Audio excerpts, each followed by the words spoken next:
रणवीरने खुर्चीवर मागे टेकून सुटकेचा प्रदीर्घ श्वास सोडला.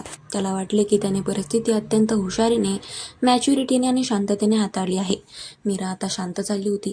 तिचा तो सायको मूड आता पूर्णपणे नियंत्रणात आल्यासारखा वाटत होता आणि ती एका सामान्य ज्युनियर कर्मचारी तसेच एका चांगल्या मैत्रिणीच्या रेषेत येत होती. रणवीरच्या व्यावहारिक जगामध्ये प्रत्येक गोष्टीला एक ठराविक लॉजिक असायचं आणि त्याच्या याच प्रॅक्टिकल मेंदूने मीराच्या त्या निरागस डोळ्यांवर आणि तिने दिलेल्या वचनावर पूर्णपणे विश्वास ठेवला होता. तो अत्यंत समाधानाने आणि एका मोठ्या मानसिक ओझ्यातून मुक्त झाल्यासारखा त्याच्या लॅपटॉपवर काम करू लागला. पण रणवीरला हे माहितीच नव्हते की मीराचं हे शांत होणं, तिचं हे सात्विक रूप धारण करणं हा तिच्या एका अतिशय मोठ्या, खोल आणि दीर्घकालीन मास्टर प्लॅनचा भाग होता. वाघ जेव्हा 2 पावले मागे सरकतो तेव्हा तो शिकार सोडत नसतो, तर झेप घेण्याची अचूक वेळ आणि संधीची वाट पाहत असतो. मीरा तिच्या डेस्कवर बसून लॅपटॉपवर काम करत होती, पण तिच्या मनामध्ये रणवीरच्या संपूर्ण आयुष्याला कायमचं आपल्या मुठीमध्ये कोंडण्याची अंतिम चाल रचली जात होती. पुढचे काही दिवस ऑफिसमध्ये कमालीची शांतता होती. मीराने रणवीरला दिलेल्या शब्दाप्रमाणे तिचे वागणे पूर्णपणे बदलले होते. ती आता त्याच्या घरामध्ये चोरून येत नव्हती ना तिने कोणती नवीन चिठ्ठी पाठवली होती. ऑफिसमध्ये ती फक्त कामापुरती आणि अत्यंत आदराने त्याच्याशी बोलत होती. रणवीरला वाटू लागले की शेवटी मानवी स्वभावाला प्रेमाने आणि समजुतीने बदलता येते. मीराची अफाट कार्यक्षमता आणि तिने तयार केलेले रिपोर्ट पाहताना रणवीर तिच्यावर अधिकाधिक अवलंबून राहू लागला. नवीन ऑस्ट्रेलियन प्रोजेक्टचे फायनान्शियल मॉडेल मीराने इतके अचूक बनवले होते की संपूर्ण कंपनीमध्ये रणवीरच्या टीमचे नाव आदराने घेतले जात होते. पण या शांततेच्या पाठीमागे मीरा अत्यंत हुशारीने रणवीरच्या आयुष्यातील प्रत्येक डिजिटल पाऊलखुणेवर लक्ष ठेवून होती.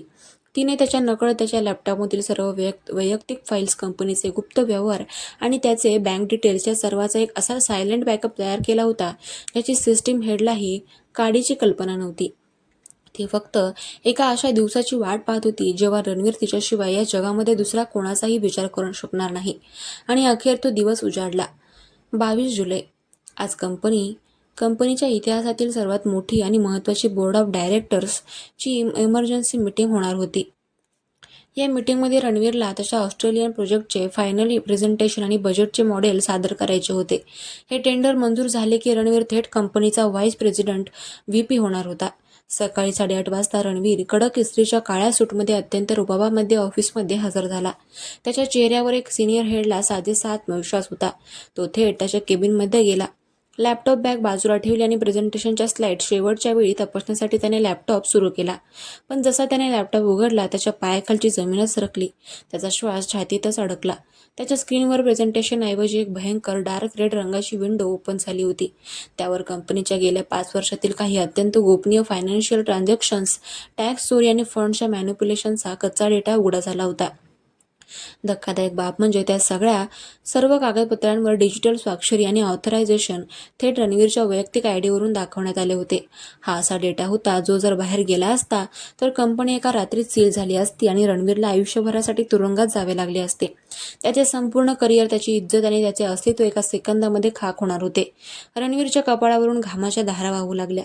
त्याचे हात थरथरू लागले. त्याने वेगाने कीबोर्डची बटणं दाबून सिस्टीम बंद करण्याचा, लॉगआउट करण्याचा प्रयत्न केला. पण त्याचा लॅपटॉप पूर्णपणे हॅक झाला होता. स्क्रीन पूर्णपणे गोठली होती आणि त्यावर एक छोटा टायमर सुरू झाला होता. 9 मिनिटे शिल्लक. तेवढ्यात केबिनच्या काचेवर दरवाजावर ती अत्यंत ओळखीची संत आणि लयबद्ध टॅप झाली. कम इन. रणवीरचा आवाज कमालीच्या भीतीपोटी आणि धक्क्याने पूर्णपणे घोगरा झाला होता. दरवाजा अगदी हळूच उघडला गेला आणि त्या थंड हवेमध्ये पुन्हा एकदा तोच मोगऱ्याचा आणि कस्तुरीचा तीव्र मादक सुवास पसरला. मीरा आतमध्ये आली. तिने एक गडद लाल रंगाचा फॉर्मल शर्ट आणि काळी ट्राउझर घातली होती. तिचे रेशमी काळे केस आज पाठीवर पूर्णपणे मोकळे सोडलेले होते. तिच्या चेहऱ्यावर भीती किंवा संकोचाचा एकही लवलेश नव्हता. तिथे फक्त एक भयंकर, स्थिर आणि पूर्ण विजयाचे वेडं हसू होतं.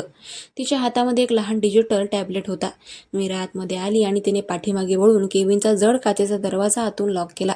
दरवाजाचा तो खटक असा आवाज रणवीरच्या काळजामध्ये थेट मृत्यूच्या घंटेसारखा वाजला. मीरा, हे काय आहे? माझ्या लॅपटॉपवर हा डेटा कुठून आला? तू हे पुन्हा केलंस? तू मला वचन दिलं होतं. रणवीर खुर्चीवरून झटक्यात उठला. त्याचा संपूर्ण देह रागाने आणि अगतिकतेने कापत होता. मीरा अत्यंत संत पावलांनी पुढे आली. तिच्या चालण्यामध्ये तोच रेंगाळणारा सायलेंट रुबाब होता. ती थेट रणवीरच्या टेबलपाशी आली आणि त्याला लागून उभी राहिली. तिने तिचे मोठे पाणीदार काळेभोर डोळे थेट रणवीरच्या डोळ्यांवर स्थिर केले. आज त्या नजरेमध्ये कोणतीही माफी नव्हती, रडवेला भाव नव्हता. तिथे फक्त एका शिकारीचा आपल्या शिकारीवर असलेला पूर्ण ताबा दिसत होता. रणवीर सर, मी तुम्हाला वचन दिलं होतं की मी तुमच्या परवानगीशिवाय तुमच्या घरात कधीच पाऊल ठेवणार नाही आणि मी ते प्रामाणिकपणे पाळलं. मीरा अत्यंत मऊ, शांत आणि मखमली आवाजामध्ये म्हणाली. जणू ती काही खूप साधी गोष्ट सांगत होती. पण मी हे कधीच नव्हतं म्हटलं की मी तुम्हाला मिळवण्याचा माझा प्रयत्न सोडणार आहे.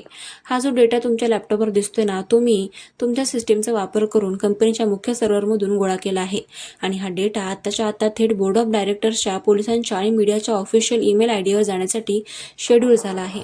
टायमर संपताच म्हणजे ठीक 9 वाजता तो सेंड होईल. तू तू मला पूर्णपणे उद्ध्वस्त करतेस मीरा. मी तुझ्यावर विश्वास ठेवला, तुला दुसरी संधी दिली, तुझी काळजी घेतली आणि तू माझ्या पाठीमध्ये असा खंजीर खुपसतेस. रणवीरने हताश होऊन रागाच्या भरामध्ये तिचे दोन्ही खांदे घट्ट पकडले. त्याचे डोळे आता लाल झाले होते. मीरा रणवीरच्या या अनपेक्षित आणि घट्ट स्पर्शाने अजिबात अस्वस्थ झाली नाही. उलट तिच्या चेहऱ्यावरचे ते वेडे हसू आणखीनच गडद झाले. तिने हळूच तिचा एक बर्फासारखा थंड नाजूक हात रणवीरच्या चेहऱ्यावर, त्याच्या दाढीच्या टोक्यावर ठेवला. तिच्या बोटांचा स्पर्श रणवीरच्या अंगावर काटा आणत होता. मी तुम्हाला उद्ध्वस्त नाही करत रणवीर, मी तुम्हाला खोट्या स्वार्थी जगापासून वाचवते. मीरा अत्यंत शांतपणे त्याच्या कानापाशी कुजबुजल्यासारखी म्हणाली. या कॉर्पोरेट जगामध्ये, या पैशांच्या मागे धावणाऱ्या गर्दीमध्ये तुमचं स्वतःचं असं कोणीच नाहीये. तुम्ही पूर्णपणे एकटे आहात आणि मी तुम्हाला या एकटेपणाच्या तुरुंगातून कायमचा बाहेर काढण्यासाठी आले आहे. जर हा डेटा बाहेर गेला तर तुमचं हे सुंदर करिअर, तुमची ही इज्जत सगळं संपून जाईल. तुम्ही रस्त्यावर याल, जग तुमच्यावर थुंकून तुम्हाला जेलमध्ये टाकेल आणि जेव्हा तुम्ही पूर्णपणे एकटे पडाल तेव्हा जगाच्या पाठीवर तुमच्यासाठी फक्त एकच व्यक्ती उरेल. ती म्हणजे तुमची ही मीरा. मी तुमची सावली आहे रणवीर, आणि शरीराला कितीही अंधारात ठेवलं तरी सावली शरीराची साथ सोडत नाही. रणवीरला या क्षणामध्ये पूर्णपणे जाणीव झाली की मीराच्या वेडेपणाचा आणि तिच्या सायकोलॉजिकल बुद्धिमत्तेचा विळखा इतका घट्ट आहे की तो यातून कधीच बाहेर पडू शकत नाही. जर तो ओरडला तर 9 वाजता त्याचे आयुष्य संपणार होते. जर तो पोलिसात गेला तरी मीरा स्वतःला संपवून त्यालाच मुख्य गुन्हेगार ठरवणार होती. तिने त्याच्या भविष्याच्या प्रत्येक धाग्यावर असा काही अंमल मिळवला होता की तो आता पूर्णपणे तिच्या हातातील बाहुले झाला होता. तुला नक्की काय हवंय Meera? What do you want from me? आणि रणवीरने हताश होऊन आपले डोके खुर्चीवर टाकले. त्याचे प्रॅक्टिकल मेंदू आता पूर्णपणे पराभूत झाले होते. मीराने तिचा टॅबलेट टेबलवर ठेवला. तिने तिच्या पर्समधून अत्यंत व्यवस्थित घडी केलेला एक पांढरा कागद काढला. तो कंपनीचा तात्काळ राजीनामा होता आणि त्या कागदाच्या आतमध्ये गोव्याचे आज दुपारचे 2 वन वे हायवे तिकीट्स ठेवले होते. मला फक्त आणि फक्त तुम्ही हवे आहात रणवीर. मीराने पेन त्याच्या हातामध्ये देत म्हटले. आताच्या आता या राजीनाम्यावर सही करा. तुमचा हा लॅपटॉप, तुमचा हा मोबाईल, तुमचं हे करिअर, ही मुंबई आणि हा कॉर्पोरेट मुखवटा, सगळं काही याच केबिनमध्ये या क्षणी सोडून द्या. आपण आताच्या आता थेट विमानतळावर निघतोय. गोव्याच्या एका निर्जन किनाऱ्यावर मी आपल्या दोघांसाठी एक सुंदर छोटं घर घेतले. तिथे बाहेरचं जग नसेल, इंटरनेट नसेल, मोबाईल नसेल आणि आपल्या दोघांच्या मध्ये येणारी कोणतीही तिसरी व्यक्ती नसेल. तिथे फक्त तुम्ही असाल आणि मी असेन.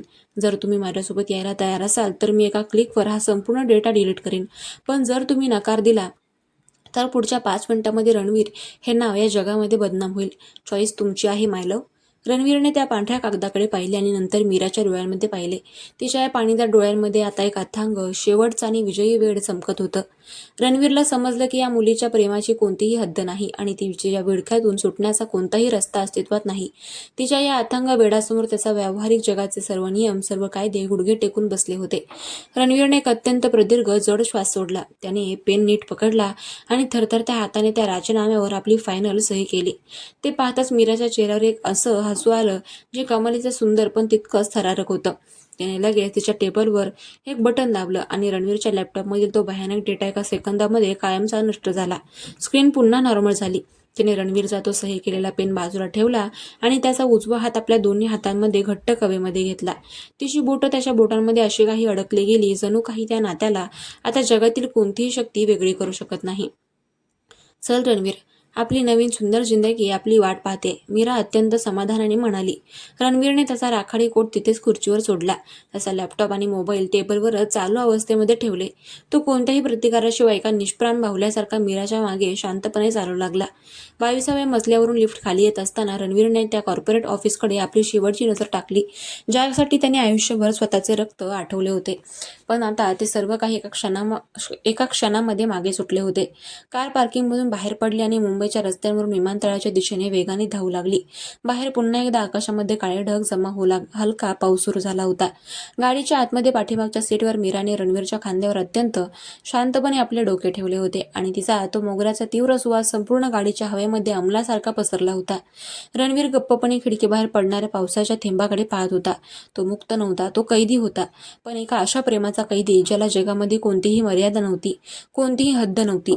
मीराने तिच्या या सायको लव्हरचा अंतिम खेळ यशस्वीरित्या पूर्ण केला होता. रणवीर आता कायमचा शेवटच्या श्वासापर्यंत फक्त आणि फक्त तिचा झाला होता.